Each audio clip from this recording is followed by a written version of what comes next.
And to discuss the biggest event of Techtember, I'm joined by two fellow tech geeks. I am honored, humbled to be in the August company in September of MJ, none other than Michael Josh, and the one and only Nishant Padhiar. Guys, what a pleasure to have you with us on Tech Today. Thank you so much, Aayush. Thank you for having us. I'm excited to talk to you today. Likewise, Michael. Nishant, I want to start off by asking you, September 12th, the big Apple event. Now, you are an Apple regular. What is that one product announcement that you are most excited about? Well, usually it's a product that comes towards the end. And I'm not talking about the one more thing sort of a reveal, but usually they save the Pro models of the iPhones for the very end. And those are the ones that usually have all the features thrown at them, including the kitchen sink. But hopefully we don't want the kitchen sink this time. We just want a good zoom. So I'm really excited about the leaks that have come out so far on the internet, having suggesting that there's going to be a 6x zoom. So I'm really looking forward to that, because the more and more you use the Samsung cameras, apart from everything else, everybody talks a lot about the great video quality of the iPhone, macro quality of the iPhone. The one thing that it really lacks and it loses out to the Samsung is the zoom quality. And I think that is what they will be addressing this year with the 15 Pro, probably with a periscope lens. Even if not, hopefully we'll get a 6x optical zoom. So I'm looking forward to that. Michael, kitchen sinking aside, now that's an interesting one because Nishant seems to be excited about a potential periscope lens. But do you think, from all the years that you've been tracking Apple and its Apple events, that could be a reality? Could the iPhone camera finally be getting better? Also, will they be fixing the highlights blowing up all over? Apple has always been a leader when it comes to like cameras. There was a year when Samsung was really catching up. But then, iPhone, don't forget, iPhone introduced Zoom with 2x Zoom many years ago. And now, obviously, the likes of Samsung and its other competitors are now providing even more Zoom. So I think users, some Pro users probably want more zoom. That's actually a question that we kind of have to ask ourselves. As tech geeks, of course, I'll have as much zoom as you can give me. But does the average user really need that much zoom? Is 3x enough? Maybe it is. To be honest with you, I'll be happy with 5x. But there are certain scenarios in day-to-day life where 2x and 3x is also just fine with me as well. One of the product announcements which don't get as much traction as the iPhone around the same time happens to be on my wrist. And last year, when we saw the Ultra announced, there was so much said and so much, spoken about on social media, especially. But honestly, I think the Ultra was a game changer, at least in the Apple ecosystem of things, in terms of battery life, what it could do in the rugged outdoors. Now there's talk of an Ultra 2. Now, Nishant, it's interesting because, you've been using Apple Watches for a while as well. What the Ultra did was being a true disruptor in the space. Now, let's not compare it to the Garmin's of the world because, well, that's another use case. But yes, we could be inspired by Garmin in terms of battery life. But what else can the Ultra 2 perhaps do, which could really level up from the first Ultra? Well, I'd just be speculating here, but I really think that Apple is the one company and brand that actually has the ecosystem to enhance the potential of the Watch Ultra hand in hand, or in this case, hand with ear, because they can actually monitor, a lot of things about your health using the AirPods as well, and the blood pressure you can actually monitor through your ears. And Apple being Apple, they just are in a much better position to actually blend all of these gadgets together and give you a much more detailed report of your health, physical health as well, sleep health as well. So I think the next update for the Ultra 2 might not be so groundbreaking in terms of the battery life or the display, which are already fantastic already. I think it might be more about the integration with other Apple products, other Apple wearables. Interesting, Michael. Are you also one of those Apple Watch fans, or are you, well, one of those guys who prefers his Garmin's and Fitbits and whatnot? Are you in the Apple Watch ecosystem as well as we speak? I am very much an Apple Watch user. I'm the kind of guy who worries about closing his rings every day. And now as I've gotten older as an adult, I do like my fancy watches, my my analog watches, which means sometimes I have to take off my Apple Watch, which kind of messes with my rings. But I really, I've always used the smallest Apple Watch every year until last year when I had to test out the Apple Watch Ultra. And I'm a huge fan as a runner. I love being able to go on trips for the weekend, turn on low power mode or battery saver mode, and have my watch last for 3-4 days without needing a charge. And I really love that action button. I think while I don't really know what else I'd like in an Apple Watch Ultra 2, it's that some of those features that I'd actually like to see on other devices. And we actually hear about that action button potentially coming to the iPhone, because That's I true. love being able to start and stop my runs with the press of a button. But having that one programmable button on an iPhone or on smaller Apple Watches would be great too. Nishant, do you think that's a possibility? Do you think that they're going to come up with an action button, or are they just going to get rid of the mute key? Is the volume rocker going to change? What's your best bet? I would suppose that probably it might make it to the iPhone as well, because Apple also has a history of transporting one feature from one product to another product. Case in point, the digital crown, which made its way very well. In fact, I think it was executed superbly from the Apple Watch into the AirPods Max, and it works brilliantly as a volume rocker as well. You know, what's interesting is that at WWDC, we saw what Apple Vision Pro was all about. In fact, you guys, I'm guessing, spent some time with that particular device as well. Now, there was an announcement, a lot of buzz, and then we've not heard too much ever since. Here in India, there's not much talk of a launch that's imminent in any way, but now that there's another Apple event, the world's media will descend upon Apple Park, Steve Jobs Theatre. Will there be more announcements, Nishant, you think, about the Apple Vision Pro or compatibility in the larger Apple ecosystem? Because honestly, if there's one place where they should be announcing it, it should be this particular event. That's a very good question, Ayush. And I think, again, Apple always plays it safe, especially when it comes to a new product category. And this is a genre-defining category as well. People think it's a VR glass. It's not a VR headset. It's a mixed reality headset, as Apple also likes to call it.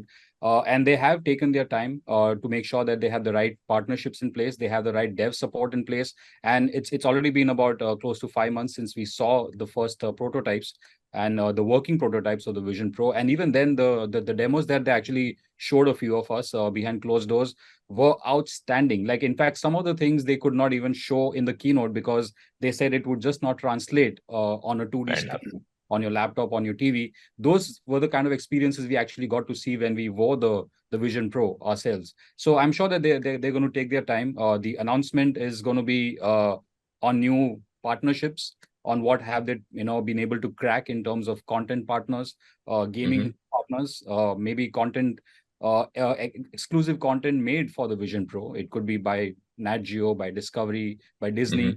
And Apple, I think, again, is in a very good spot of channeling their resources and making sure that they get the big names on board and excited. I mean, they had the Disney CEO on stage during the Vision Pro launch. And if he's excited, so am I. Nishant, I can't see so many gray hairs on your forehead, but that's a lot of wisdom, and we appreciate that because that's the sort of insights we want on tech today. Michael, now it's a little bit of a bummer that Nishant and I are talking about this here in Mumbai, and we're not going to get to see the Vision Pro. There's no real announcement for us here in India or other parts of Asia. But in the US, I'm guessing your community, the guys who are tuned in to Gadget Match and your content, must be very excited about the Vision Pro and the potential that it comes with. That's always the struggle, right?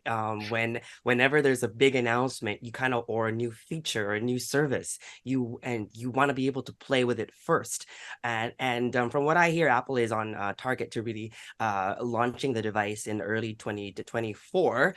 Right. But what I think, I think the announcement potentially could be. See, the problem is it's only a limited select number of journalists and media who've actually tried it on for size. That's right. I think what Apple needs to do, and I think what Apple will do, is probably start allowing for scheduling a demo at an Apple store.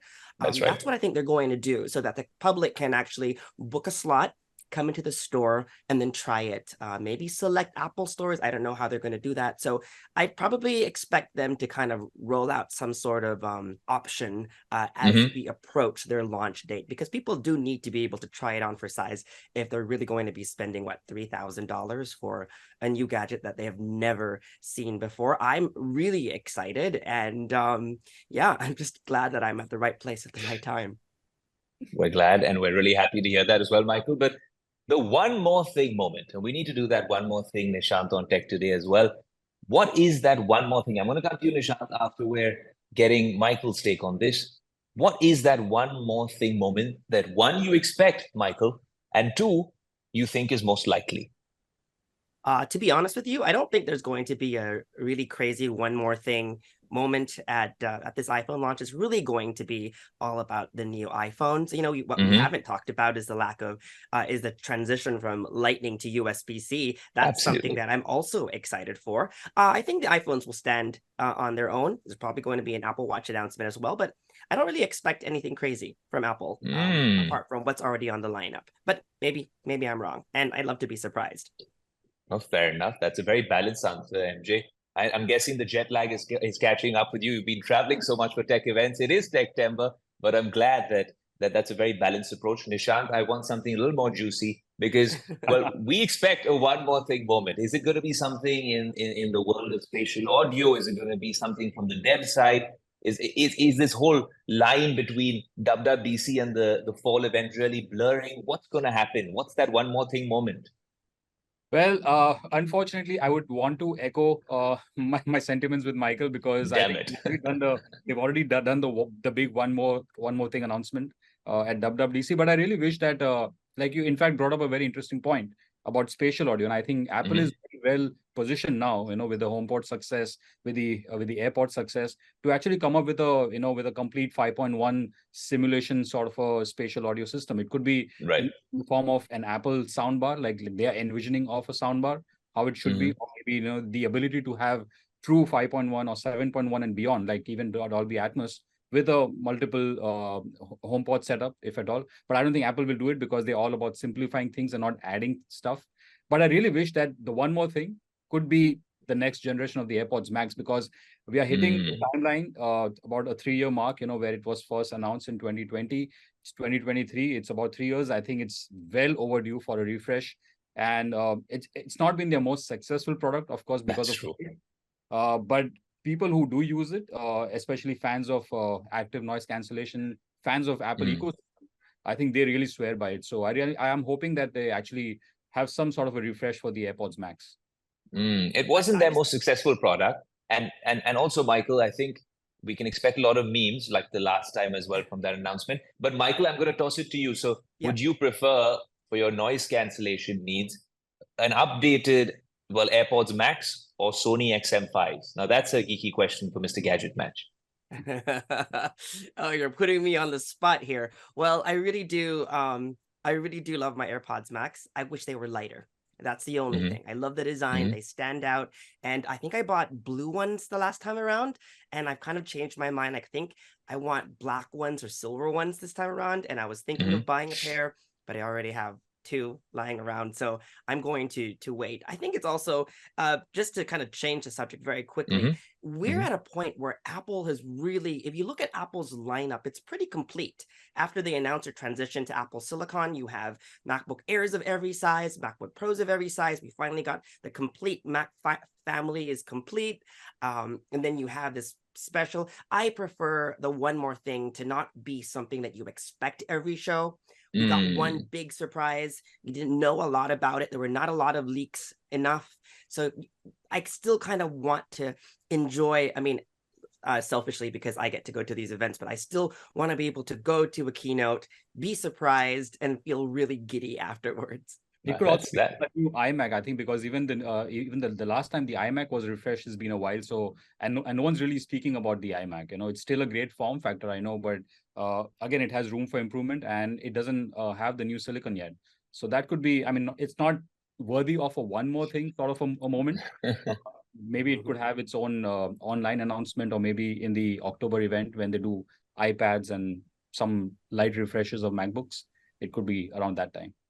Well, since we're all really jotting down our wish list, I'm going to chime in here as well. The one thing that I want from Apple is that, Mac OS and iPad OS converge somehow, and we get this super device, which you can use just like your MacBook, but you have touch functionality just like your iPad. Maybe that's wishful thinking, but one day, guys, we will get that device. But the other thing I want to talk about was that it's kind of interesting now with how Google has been building on their Pixel lineup as well of late. Fantastic cameras there as well, Nishant.